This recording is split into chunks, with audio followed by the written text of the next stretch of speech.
ఎంతో ప్రతిష్టాత్మక చరిత్ర కలిగిన Ongole CBN reading room and club ఎన్నికలను ప్రశాంత వాతావరణంలో నిర్వహించేందుకు అన్ని ఏర్పాట్లను చేస్తున్నట్లు ఎన్నికల అధికారి చిల్లర వెంకట సుబ్బారావు తెలియజేశారు. క్లబ్ ఆవరణలో జరిగిన మీడియా సమావేశంలో ఎన్నికల ప్రవర్తన నియమావళిని తెలిపారు. మార్చి 9వ తేదీన జరిగే క్లబ్ ఎన్నికల్లో 11 మంది కమిటీ సభ్యులను ఓటర్లు ఎన్నుకోవడం జరుగుతుందని పేర్కొన్నారు. మొత్తం 970 మంది ఓటర్లు ఉన్నారని తెలిపారు. ఓటింగ్ జరిగే రోజున అభ్యర్థులు తప్పనిసరిగా క్లబ్ జారీ చేసిన గుర్తింపు కార్డుతో పాటు ఆధార్ కార్డు కూడా తీసుకురావాలని సూచించారు. కేవలం క్లబ్ ఓటర్లు మాత్రమే లోనికి అనుమతించడం జరుగుతుందని, 2 ప్యానెల్ కు సంబంధించిన సభ్యులు పోటీల్లో నిలబడుతున్నారని, ఒకటి మహాత్మా గాంధీ ప్యానెల్, రెండవది ఆంధ్రకేసరి టంగుటూరు ప్రకాశం పంతులు ప్యానెల్ అని తెలిపారు. సభ్యులందరూ ప్రశాంత వాతావరణంలో ఓటు హక్కును వినియోగించుకోవాలని ఎన్నికల అధికారి చిల్లర వెంకట సుబ్బారావు విజ్ఞప్తి చేశారు.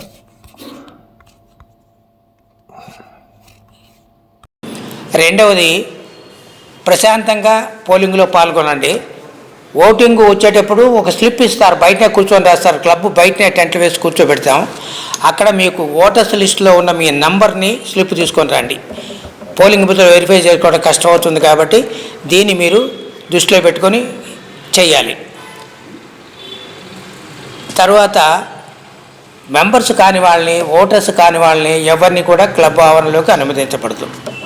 2 పోలింగ్ స్టేషన్లు ఏర్పాటు చేస్తున్నాం క్లబ్ ఆవరణలోనే. ఒకటి షటిల్ కోర్టులో, రెండవది క్యారమ్స్ హాల్లో. సో 2 భాగాలుగా చేసి పెడుతున్నాం. టోటల్ ఓటర్స్ 970 మంది. ఇందులో సీరియల్ నెంబర్ 1 నుంచి 493 వరకు పోలింగ్ స్టేషన్ 1 అంటే షటిల్ కోర్టులో పోలింగ్ జరుగుతుంది. 494 నుంచి 737 వరకు ప్లస్ లైఫ్ మెంబర్స్ 236 రెండవ దాంట్లో జరుగుతుంది. దయచేసి దీనికి గుర్తుపెట్టుకోండి. మేము ఇక్కడ అన్ని ఏర్పాట్లు చేస్తాము.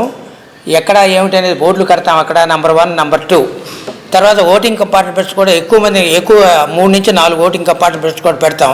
అన్నిటికంటే ముఖ్యమైన విషయం ఇబ్బందికరమైంది ఏంటంటే, మీకు కానీ ఓటు చేసే వాళ్ళకి కానీ మాకు కానీ బ్యాలెట్ పేపర్లు 6 ఇస్తాం. ఇది బాగా గుర్తుంచుకోండి. ప్రెసిడెంట్కి ఒక బ్యాలెట్ పేపర్, వైస్ ప్రెసిడెంట్కి ఒక బ్యాలెట్ పేపర్, సెక్రటరీకి ఒక బ్యాలెట్ పేపర్, జాయింట్ సెక్రటరీకి ఒక బ్యాలెట్ పేపర్, ట్రెజరర్కి ఒక బ్యాలెట్ పేపర్, ఈసీ మెంబర్స్ అందరికి కలిపి ఒక బ్యాలెట్ పేపర్. అంటే మొత్తం 6 బ్యాలెట్ పేపర్లు ఇస్తాం. ఈ 6 బ్యాలెట్ పేపర్ల మీద కూడా మీరు ఎన్నుకోవాల్సి వస్తుంది. ప్రెసిడెంట్కు ఒకరు, వైస్ ప్రెసిడెంట్ ఒకరు, సెక్రటరీ ఒకరు, జాయింట్ సెక్రటరీ ఒకరు, ట్రెజరర్ ఒకరు చొప్పున ఎన్నుకోవాలి. ఈసీ మెంబర్స్కి సంబంధించి మొత్తం 12 మంది పోటీలో ఉన్నారు. ఈ 12 మందిలో 6 మాత్రమే మీరు ఎన్నుకోవాలి. దయచేసి దీన్ని బాగా గమనంలో పెట్టుకోవాలి. పొరపాటున 7వ ఓటు వేస్తే ఏ 6 తీసుకోవాలో తెలియదు కాబట్టి ఓటు చెల్లదు. 6 లేక అంతకు లోబడి మాత్రమే మీరు వేయాలి. ఇది మాత్రం బాగా స్పష్టంగా గుర్తుపెట్టుకోవాలి ఓటర్స్ మెంబర్స్ అందరూ కూడా. అందుకని దయచేసి మీరందరూ కూడా సహకరించి ప్రశాంతంగా ఓటింగ్ చేయాలని కోరుకుంటున్నాను. మేము పోలీస్ ప్రొటెక్షన్ కూడా ఏర్పాటు చేస్తున్నాము. వెళ్ళి మేము పోలీస్ డిపార్ట్మెంట్ని కలిసి సెక్యూరిటీ ఇవ్వండి మాకు అని కూడా మేము రిక్వెస్ట్ చేయబోతున్నాము. మెంబర్స్ అంతా కూడా ప్రశాంతంగా ఓటింగ్ జరుగుతుంది. ఎవరు భయపడాల్సిన అవసరం లేదు. ఎవరు మిమ్మల్ని బెదిరించినా ఓటు తెలుస్తుంది, బయటకు వచ్చినా మాకు తెలుస్తుందని ఎవరైనా బెదిరించినా మీరు నమ్మాల్సిన అవసరం లేదు. మీరు వేసే ఓటు ఎవ్వరికి తెలియదు, మాకు కూడా అర్థం కాదు. బ్యాలెట్ బాక్స్లో వేసిన తర్వాత ఏ ఓటు ఎవరికి వేశారు, ఎవరు వేశారనేది ఎట్టి పరిస్థితుల్లో తెలియని విధంగానే మేము బ్యాలెట్ పేపర్లు అరేంజ్ చేశాము. అందువల్ల బ్యాలెట్ పేపర్ మీద సీరియల్ నెంబర్ ఉండదు. మీకు అన్ని బ్యాలెట్ పేపర్ ఒకరంగా కనపడుతుంది. బ్యాలెట్ పేపర్ వెనక మాత్రం మా సీల్ ఉంటుంది. Election officer seal, presiding officer seal జరుగుతుంది. ఇప్పుడు నా ప్రక్కన కూర్చున్న ఇద్దరు కూడా ప్రిసైడింగ్ ఆఫీసర్గా ఉంటారు. అడిషనల్ ప్రిసైడింగ్ ఆఫీసర్ మరొక 2 ఉన్నారు, వాళ్ళు ప్రస్తుతానికి రాలేదు. సో ఇక్కడ 2 అక్కడ 2 చొప్పున ప్రశాంతంగా జరుగుతుంది. దయచేసి అందరూ కూడా ప్రశాంతంగా వచ్చి అందరూ ఓటు హక్కును ఉపయోగించుకోవాలని మేము కోరుకుంటున్నాం. ఓటింగ్ సమయం ఉదయం 8 నుంచి మధ్యాహ్నం 3 గంటల వరకు మాత్రమే. 3 గంటల లోపు ఓటింగ్ రాని వాళ్ళకి ఓటుకి అవకాశం లేదు. 3 గంటల లోపల క్లబ్ ప్రమిసెస్లోకి ఎంటర్ అయిన వాళ్ళకి కొద్దిగా ఆలస్యమైన ఓటు ఇస్తాము. ఓటింగ్ పూర్తి అయ్యేదాకా కూడా ఓటింగ్ జరుగుతుంది. కనుక 3 గంటల లోపలనే ఓటు వేయాలి. లేదా హడావుడిగా వస్తే 3 గంటల లోపల మా ప్రెమిసెస్ దాటి లోపల గేట్ దాటి లోపలికి వచ్చిన వాళ్ళకి స్లిప్పులు ఇచ్చేసి ఓటు చేయిస్తాము. ఇది ఓటింగ్ విధానం. ఓటింగ్ అయిపోయిన తర్వాత 3 గంటలకు లంచ్ భోజన విరామనంతరం 4-4:30కు కౌంటింగ్ ప్రారంభిస్తాం. కౌంటింగ్ పూర్తి అయ్యేంత వరకు కూడా ఆ రోజే అది 10 అయినా 12 గంటలైనా కౌంటింగ్ కంప్లీట్ చేస్తాం. మధ్యలో ఏదైనా విరామం తప్ప కౌంటింగ్ కొనసాగుతూనే ఉంటుంది. రిజల్ట్ కూడా కౌంటింగ్ అయిన తర్వాత అది ఎన్ని గంటలు పడుతుందో ఖచ్చితంగా చెప్పలేము. 10 గంటలు ఇస్తే అక్కడ ఉన్న సీరియల్ నెంబర్గా ఉంటుంది. ఆ ఓటర్స్ లిస్టులో ఉన్న సీరియల్ నెంబర్ వేయించుకొని ఒక ఓటర్ స్లిప్ లాగా రాయించుకొని రావాలి. బయటనే కూర్చొని రాస్తారు. క్లబ్ బయటనే పెడతాం షామినాలు వేసి. మెంబర్స్ కాని వాళ్ళు, ఓటర్స్ కాని వాళ్ళు లోపలికి ప్రవేశం లేదు. ఈవెన్ పోటీదారులు కూడా, ముఖ్యమైన విషయం మీరు పాయింట్ రైజ్ చేశారు కాబట్టి చెప్తున్నాను, పోటీ చేసే వ్యక్తులు 29 మంది ఉన్నారు. వీళ్ళందరినీ పోలింగ్ స్టేషన్లో అనుమతించడానికి అవకాశం లేదు. 29 మంది కూర్చోబెట్టలేం కాబట్టి ఇక్కడ 2 ప్యానెల్గా ఉన్నాయి. ఒకటి ఆంధ్రకేసరి ప్యానెల్ ఒకటి ఉంది, గాంధీ మహాత్మా ప్యానెల్ని 2 ప్యానెల్గా 2 పథకంలో 22 మంది పోటీ చేస్తున్నారు. 7 ఇండిపెండెంట్గా పోటీ చేస్తున్నారు.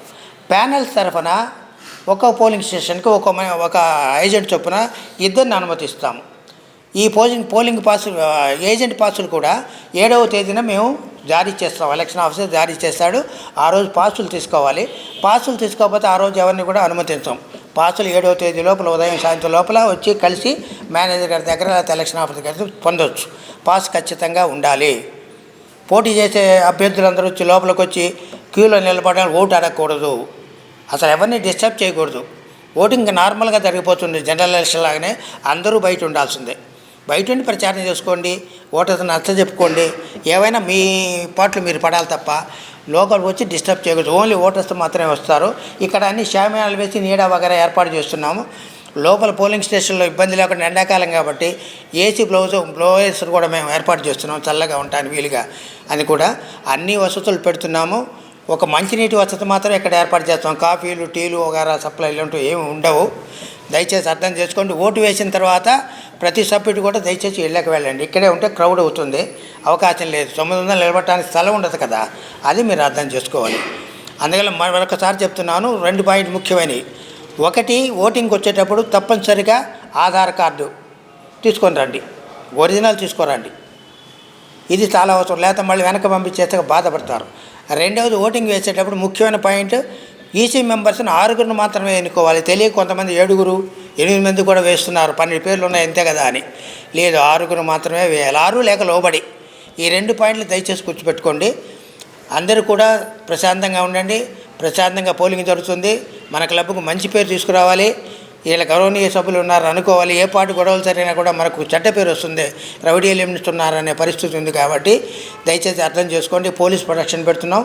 ఇంకొకసారి చెప్తున్నాను, ఎవ్వరు కూడా మీరు బాక్స్లో ఓటు వేసిన తర్వాత మీరు ఎవరికి వేశారో ఎవరికి తెలియదు, మాకు కూడా తెలియదు. అలా ఏర్పాటు చేస్తాం. ఓటు వేసిన తర్వాత ఆ ఓటు ఎవరికి వేశారు, ఎవరు వేశారు తెలియదు. ఎవరికి వేశారో తెలుస్తుంది కానీ ఎవరు వేశారో ఎవరికి తెలియదు. అయిపోయింది. బయట ఉండి మిమ్మల్ని బెదిరించవచ్చు, మాకు తెలుస్తుంది, తర్వాత తెలుసుకుంటాం. ఇట్లా బెదిరింపులు కూడా జరుగుతాయి. నాకు అనుభవం ఉంది ఇక్కడ. నేను ఈ క్లబ్కు 3 సార్లు సెక్రటరీగా చేశాను కాబట్టి అన్ని అనుభవాలు ఉన్నాయి కాబట్టి చెప్తున్నా. మరొకసారి, ఎట్టి పరిస్థితుల్లో కూడా మీరు వేసిన ఓటు, ఆ ఓటు ఎవరిది అనేది ఎవరికి తెలియదు. నిర్భయంగా ఓటు చేయండి, ప్రశాంతంగా ఓటు చేయండి. అందరూ చదువుకున్న వాళ్ళే. ఆ ఓటు మీద మీ ఫోటో ఉంటుంది, మెంబర్ యొక్క ఫోటో ఉంటుంది, పేరు ఉంటుంది. అధ్యక్ష పదవికి పోటీ చేస్తారనుకోండి, ప్రెసిడెంట్కి పోటీ చేసే 4 పేర్లు ఉంటాయి, ఎదురుగా ఫోటోలు కూడా ఉంటాయి. ఇంతకంటే నేను ప్రత్యేకంగా చెప్పాల్సిన అవసరం లేదు. Thank you.